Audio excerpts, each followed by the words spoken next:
ہر چیز کا ایک ٹائم رکھا ہے, ہر چیز ایک وقت پر اچھی لگتی ہے. وقت سے پہلے آپ کوئی چیز کسی کو سکھانا شروع کر دیں تو وہ صلاحیت نہیں ہے, معاشرے میں کیا پھیلے گی؟ بے حیائی پھیلے گی.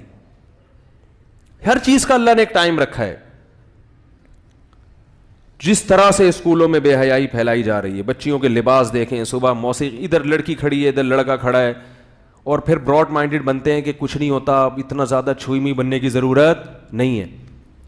بہت سے لوگوں کی یہ بھی رائے ہے کہ معاشرے میں جب کھلی چھوٹ دے دی جائے گی تو لوگ ان چیزوں کے عادی ہو جائیں گے, پھر کوئی حرکت نہیں کرے گا.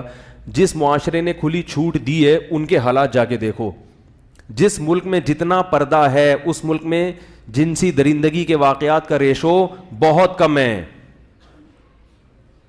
یہ بے حیائی ایسی چیز ہے کہ اس میں پڑھنے کے بعد انسان ایسا نہیں ہوتا کہ اس کا دل بھر جائے اور وہ واپس آ جائے, نہ, اس میں بریکیں فیل ہیں. چرس اور ہیروئن میں کیا کبھی ایسا ہوا کہ ایک دفعہ جی بھر کے پینے دو پھر انشاءاللہ نہیں پیے گا؟ نہ, وہ تو جتنا پیے گا نشہ بڑھتا چلا جائے گا. جو بے حیائی کی طرف جاتا ہے, آج وہ چھوٹے گناہ کر رہا ہے تو ایسا نہیں گناہ سے دل بھر جائے بڑے کی طرف نہ جائے. کتنے لوگ زنا سے بچنے کے لیے دوسرے چھوٹے درجے کے گناہوں کی طرف آتے ہیں مگر وہ زنا سے بچ نہیں پاتے. وہ چھوٹا گناہ ان کو بڑے گناہ کی طرف لے کے جاتا ہے لازمی. بچتا وہی ہے جو اپنے دامن کو یعنی مکمل بچا کے جو رکھے گا وہی بچتا ہے. تو میں حیران ہوا, انہوں نے کہا کہ اللہ کا واسطہ آپ تھوڑا سا بتائیں, کچھ ایوان بالا کی طرف اپنی آواز پہنچائیں کہ یہ کو ایجوکیشن سسٹم کو بولو بھائی ختم کریں. یہ لڑکوں کو جنسی درندے بنا رہے ہیں یہ اسکول, اور یہ ایسی خبروں کو اسکول چھپا دیتے ہیں. چھپانی بھی چاہیے, میں یہ نہیں کہہ رہا کہ بتانی چاہیے, اس سے تو اور بے حیائی پھیلتی ہے, لیکن جتنے واقعات ہو رہے ہیں اتنے لوگوں کو پتا نہیں چلتے. اور ہمارے ملک میں تو کم واقعات ہیں, وہاں تو بہت ہیں. تو یہ چیز وہاں ہے تو آہستہ آہستہ ہمارے ملک میں بھی آنا شروع ہو جائے گی. تو اس لیے جو اللہ نے قرآن مجید میں کہا نا, ہمارے لیے وہ حرف آخر ہے. قل یا ایھا النبی قل لازواجک وبناتک ونساء المؤمنین یدنین علیہن من جلابیبہن. اے نبی اپنی بیویوں سے, اپنی بیٹیوں سے اور عام مسلمان عورتوں سے کہہ دیں کہ جب وہ گھر سے باہر نکلیں تو اپنی چادر, اپنا پردہ اپنے اوپر لٹکا لیا کریں. ختم ہو گئی بات. اسی کلچر کو فالو کرنا ہے تو میرے بھائی پھر پورے انگریز بن جاؤ. اس میں کیا ہے, جمعے کی نماز بولو نا نہیں ہوتی. وہ لوگ نہیں قائل جمعے ہفتہ اتوار, وہ کہتے ہیں انجوائے کرو.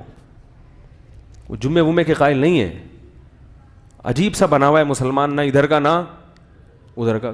مسجد میں آئے گا ٹوپی رکھ کے, عید کے دن دیکھتے ہیں ہم لوگوں کو شلوار قمیص کے لیے عید کی نماز پڑھنے آئیں گے بڑی تمیز سے, ایسے لگے گا ان سے بڑے بزرگ دنیا میں کوئی پیدا ہوا ہی نہیں ہے. دلہے ہوں گے نہائے دھو کے, سرمے بھی بعض لوگ لگا لیتے ہیں, اس سر پہ وہ بڑا تیار شیر نماز رو کے عید میں دعائیں مانگ رہا ہوگا. اس کے بعد فلم دیکھنے دوستوں کے ساتھ پینٹ شرٹ پہن کے, فوراً اسٹائل کیا ہو جائے گا جا رہا ہے بھائی. تو پتہ ہی نہیں چلتا یہ ہے کیا. اسلام ماڈرنزم کے خلاف نہیں ہے, یاد رکھو. یہ بہت بڑی ایک مصیبت ہمارے معاشرے میں کھڑی ہو. ہم سمجھتے ہیں کہ اگر ہم دین پر چلے تو ہم بہت زیادہ پیچھے ہو جائیں گے. بچی کو آپ اگر ایسے اسکول میں پڑھا دیں جہاں ذرا تہذیب سکھائی جاتی ہے, ذرا پردے کا ماحول ہے, تو کیا ترقی میں پیچھے, اس کا یعنی پردہ کر کے ترقی سے کیا تعلق ہے اس کا بھائی. وہ خود بھی محفوظ ہو جائے گی, اور جو لڑکے ہیں جو اس کو دیکھ کے ہوس کی نگاہوں سے دیکھتے ہیں ان کی نگاہیں بھی کیا ہو جائیں گی, محفوظ ہو جائیں گی. بس لبرل بننے کا شوق ہے. ہمارے بزرگوں نے اس بات کی بھی بہت احتیاط کی ہے کہ کسی نو عمر لڑکے کو بھی بڑی عمر کے لڑکوں سے فری ہونے کی اجازت بولو بھائی نہ دی جائے. اتنا براڈ مائنڈڈ بننے کی ضرورت نہیں ہے. میں دیکھتا ہوں یہاں بعض لوگ اپنے بچوں کو لے کر آتے ہیں, وہ چھوڑ دیتے ہیں, بچہ کبھی ادھر جا کے چمٹ رہا ہے, کبھی اس کی گود میں جا کے بیٹھ رہے ہیں, ان کو فکر ہی نہیں ہوتی. میں کہتا ہوں کیوں ایسے کہنے, تو سارے نمازی ہیں. احتیاط بہرحال کیا ہے, کیا اس زمانے میں بچوں کے ساتھ برائیاں نہیں ہوتی کیا آپ اتنے نیک بن گئے ہو کہ آپ بالکل آنکھیں بند کر کے بیٹھ گئے ہو, دنیا میں کچھ ہو ہی نہیں رہا, سب صحیح ہو رہا ہے. ہم نے اپنے بڑے علماء کو, بزرگوں کو دیکھا ہے کہ اپنے بچوں کو بڑوں کے ساتھ کھیلنے نہیں دیتے تھے. قرآن نے کہا ہے کہ بستر الگ کر دو, حدیث میں آتا ہے کہ بستر کیا کر دو, الگ کر دو. علماء نے یہاں تک بیان کیا ہے کہ بچہ جب 10 سال کا ہو جائے تو وہ اپنی بہن کے ساتھ ایک بستر پہ, بولو نا, نہیں سو سکتا, کہ اجازت نہیں ہے سونے کی, الگ کرو اس کا بستر. جب بہن کے ساتھ نہیں سو سکتا تو گرل فرینڈ کے ساتھ کیسے گھوم سکتا ہے بھائی؟ وہ سگی بہن کے ساتھ جب اتنا فری ہونے کی اجازت نہیں ہے, کس قدر تباہ ہو گیا ہے معاشرہ. جا کے دیکھو آپ.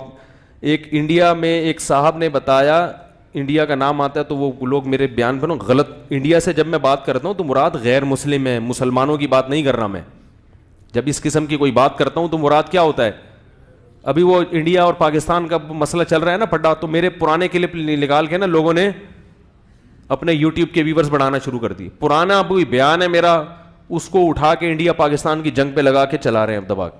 میں نے کماؤ پیسہ, تمہیں آخرت کا تو خوف ہے ہی نہیں ذرا سا بھی. تو وہ خام خامے جو ہے نا وہ پرانی چیزیں نکال کے وہ چلا رہے ہیں. وہ تو شکر ہے میرے بال تھے اس وقت. اب یہ ایک بڑا فائدہ ہو گیا بال کٹانے کا کہ بھئی وہ لوگوں کو تاریخ سمجھ میں آ جاتی ہے کہ یہ 2019 کا نہیں ہو سکتا بیان, کیونکہ اس میں کیا ہیں, بال ہیں. 2019 کا کہ جو یہ تاریخ بتا رہے ہیں, یہ جو بال ہیں نا میرے, یہ سر کی جو اب پوزیشن ہے, یہ ڈیٹ بتا رہی ہے کہ یہ بیان 2019 کا ہے, 2018 کا نہیں ہے, یہ جو آج بیان کر رہا ہوں میں. اور وہ جو بیان انہوں نے چلایا وہ 2019 کا نہیں ہو سکتا. اور یہ جو انڈیا پاکستان کا میں اختلاف چل رہا ہے یہ 2019 میں چل رہا ہے.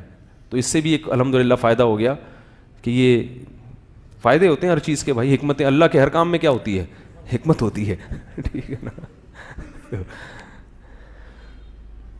تو کسی نے بتایا کہ ایسے غیر مسلموں میں حالات پیدا ہو گئے ہیں کہ بچیاں اپنے محرم رشتہ داروں سے بھی محفوظ نہیں ہیں. جنسی درندہ بنایا جا رہا ہے انٹرنیٹ پر, یوٹیوب پہ آپ دیکھیں جو چیزیں پھیل رہی ہیں. پھر اسکولوں میں تو یہ انسان کم ہے, مرد ہے تو وہ مذکر ہے, عورت ہے تو وہ کیا ہے, مؤنث ہے. یہ ایک امیج انسانیت کا دنیا کے سامنے جا رہا ہے.